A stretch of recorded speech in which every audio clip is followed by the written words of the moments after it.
Hotspot এই মুহূর্তের সন্দেশখালী। আরও একটা এই মুহূর্তের ব্রেকিং নিউজ আপনাদেরকে দিই। সন্দেশখালী কাণ্ডে গ্রেফতার 6 জন গ্রামবাসী। এরা জামিন চাইতে গিয়েছিলেন এমনটাই খবর বসিরহাট আদালতে, কিন্তু সেখানে তাদেরকে গ্রেফতার করা হয়। কিন্তু কেন এই গ্রেফতার? সৌরভ দত্ত আমাদের সঙ্গে রয়েছেন। সৌরভ, কেন গ্রামবাসীদের এই 6 গ্রামবাসীকে গ্রেফতার?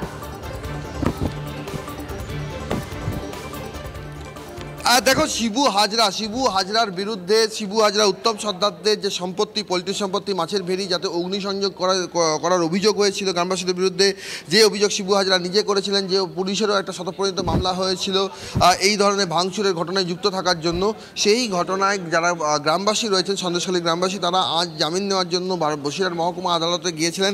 সেই জামিন প্রক্রিয়া যখন চলছিল, সেই জামিন প্রক্রিয়া চলার সময়ই কিন্তু বসিরহাট মহকুমা আদালত থেকে 6 জনকে গ্রেফতার করা হয়, যার মধ্যে পুকুর পাড়ার বাসিন্দা রয়েছে, আদিবাসী পাড়ার বাসিন্দা রয়েছে, 2 পাড়ার বাসিন্দা মিলিয়ে মোট 6 জন রয়েছেন। এই খবর পেয়ে এখানকার গ্রামবাসীদের আরও 11 জন যারা আগাম জামিন দিতে যাচ্ছিলেন, তারা আর বসিরহাট মহকুমা আদালতে যাননি। ফলে সব মিলিয়ে কিন্তু নতুন করে যখন পুলিশ একটা আস্থা অর্জনের প্রক্রিয়ার মধ্যে এগোচ্ছে, তখন এই ধরনের আরেকটা প্রক্রিয়া গ্রামবাসীদের মধ্যে কোথাও না কোথাও আবার একটা সংশয় তৈরি করে দিল। মঞ্জিরা। সৌরভ, তুমি আমাদের সঙ্গে থাকো, আপাতত তোমাকে ধন্যবাদ। এদিকে এর মধ্যেই আমরা আরো একটা ছবি আপনাদেরকে দেখালাম। তৃণমূল বিধায়ক, টিএমসি বিধায়ক পৌঁছে গিয়েছিলেন আজকে সাধারণ মানুষের কাছে, এবং তাকে সামনে পেয়ে ক্ষোভে ফুঁসলেন সন্দেশখালীর মানুষজন। তারা প্রশ্ন তুললেন যে এত দেরিতে কেন, এত দিন পেরিয়ে গেছে, কোথায় ছিলেন তিনি, কেন তাকে পাওয়া যায়নি এতদিন ধরে। আর সামনে পেয়ে শিবু শাহজাহানদের বিরুদ্ধে একের পর এক অভিযোগ সামনে আনলেন। সমস্তটাই আপনাদেরকে শোনাচ্ছিলাম। আরো একবার দেখাবো সেই মুহূর্তের ছবিটা, যখন বিধায়ক পৌঁছে গিয়েছিলেন সাধারণ মানুষগুলোর কাছে।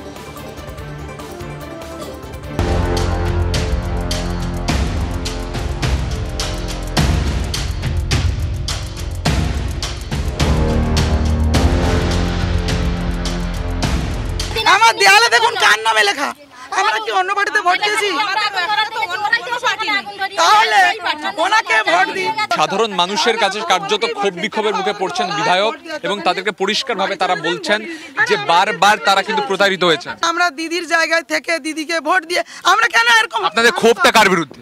আমাদের ক্ষোভ শিবু হাজরা, উত্তম সর্দার এবং শেখ শাহজাহানের বিরুদ্ধে। আমরা জানাচ্ছি তো যে এতদিন ইনি কোথায় ছিলেন।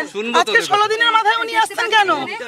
16টা দিন 144 ধারা 4 জন আসা যায়, 4 জন আসা যায়। তো একের পর এক ক্ষোভ, সাধারণ মানুষের ক্ষোভ, তার কিন্তু সম্মুখীন হতে হচ্ছে বিধায়ককে। মহিলারা বেরিয়ে এসে একাধিক অভিযোগ করছেন শিবু হাজরার বিরুদ্ধে, মূলত তাদের অভিযোগ, এবং সেই ক্ষোভের মুখে পড়তে হয়েছে কিন্তু এমএলএ সুকুমার মাহাতো। তাদের সাথে উত্তপ্ত কথা হচ্ছে। কেন আমরা টাকার জন্য আন্দোলনে নামবো? আর আন্দোলন করে কেন আমরা টাকা নেব? ঠিক বলছেন, আপনার খুব সঠিক। না, আপনারা আসছেন আজই আমার কেস তুলতে হবে, এখনই তুলতে হবে। আমার 3টে বাচ্চা, কেন আমার নাম দেন? আমাকে জানো কোর্টে না হাজিরা দিবে? আমি জানো কি জেলে খালিতে ভাঙচুর করেছি, পাখি উড়িছে। শিবু হাজরা, উত্তম সর্দার আমার স্বামীকে মেরে তাড়া করে ঘর বাড়ি ভাঙচুর করে, দেখবে যান কি অবস্থা, দেখবে যান মানুষটা পাগল হয়ে বিছানায় শুয়ে আছে। সুমন আমাদের প্রতিনিধি আমাদের সঙ্গে রয়েছেন, সরাসরি সুমনের সঙ্গে কথা বলবো। সুমন, তুমি ছিলে যখন বিধায়ক পৌঁছে গিয়েছিলেন, সাধারণ মানুষজনের সঙ্গে কথা বলছিলেন, তারা খুব একটা ভ্যালিড প্রশ্ন করছেন, এতদিন কোথায় ছিলেন বিধায়ক, কেন আসেনি? প্রশ্নের উত্তর দিতে পারলেন বিধায়ক?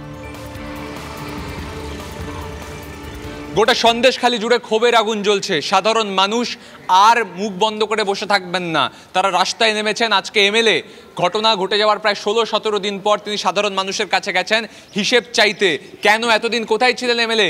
যখন শিবুপ্রসাদ হাজরা সহ উত্তম সর্দাররা এই ঘটনা ঘটাচ্ছিল, তখন কেন এমএলএ আসেননি তাদের ত্রাতার ভূমিকায়? তাকে তো জনপ্রতিনিধি করে এরাই পাঠিয়েছিলেন। তাই সাধারণ মানুষ তাদের হকের দাবি বুঝে নিতে আজকে এমএলএকে সামনে পেয়ে ক্ষোভ উগড়ে দিয়েছেন। অনেকে তো সামনাসামনি বলে দিয়েছেন আপনাদের বিশ্বাস করি না, আজকে এসে কথা বলে যাচ্ছেন, এরপর আর কিছু হবে না। ফোন নাম্বার দিতে গেলে এমএলএ অনেকে অস্বীকার করেছেন সেই ফোন নাম্বার নিতে। পরিষ্কারভাবে সন্দেশখালী সাধারণ মানুষ দীর্ঘদিন ধরে অত্যাচারিত, নির্যাতিত হতে হতে দেওয়ালে পিঠ ঠেকে যাওয়ার পর তারা কিন্তু স্বতঃস্ফূর্ত আন্দোলনের পথ বেছে নিয়েছেন। আজকে এমএলএ মাঝের পাড়া তৎসহ অন্যান্য কান্ডার পাড়া তৎসহ যেসব জায়গায় গেছিলেন, প্রত্যেকটা জায়গায় মহিলারা, পুরুষরা তারা বেরিয়ে এসে কিন্তু তাদের ক্ষোভের কথা জানিয়েছেন। দীর্ঘদিন ধরে তাদের উপর ক্ষোভের কথা বলেছেন তারা, সাধারণ মানুষের ক্ষোভের কথা বলেছেন। বিধায়ক আশ্বাস দিয়েছেন, কিন্তু আশ্বস্ত কি হচ্ছেন তারা? প্রশ্ন উঠছেই, নজর থাকবে আমাদের সেদিকে। এদিকে প্রধানমন্ত্রী রাজ্যে আসছেন 6 তারিখ এবং এই প্রধানমন্ত্রীর সফরেও সন্দেশখালী ইস্যুকে বড় করে দেখাতে চাইছে বঙ্গ বিজেপি। সুকান্ত মজুমদার বিজেপির রাজ্য সভাপতি, তিনি বলেছেন যে সন্দেশখালীর মহিলাদের প্রধানমন্ত্রীর সঙ্গে দেখা করাতে নিয়ে যাব এবং এই মুহূর্তে সন্দেশখালী যেভাবে জ্বলছে সেই জন্যই মোদি আসছেন রাজ্যে। সন্দেশখালীর বাসিন্দারা তাদের আনার ব্যাপারে আপনারা কোনো উদ্যোগ নেবেন? মাননীয় প্রধানমন্ত্রীর সাথে যদি তারা দেখা করতে চান, অবশ্যই আমরা তাদেরকে মাননীয় প্রধানমন্ত্রীর সাথে দেখা করাবো। তারা তাদের মর্জির ওপর বা তাদের ইচ্ছের উপর আমরা নির্ভর করছি। গ্রামে গ্রামে মহিলারা শোষিত হচ্ছে, অত্যাচারিত হচ্ছে তৃণমূল কংগ্রেসের নেতাদের দ্বারা। তৃণমূল কংগ্রেস নামক যে নরক যন্ত্রণা, এই নরক যন্ত্রণা থেকে মুক্তি দিতে চায় এবং মাননীয় প্রধানমন্ত্রীও সেই জন্য আসছে।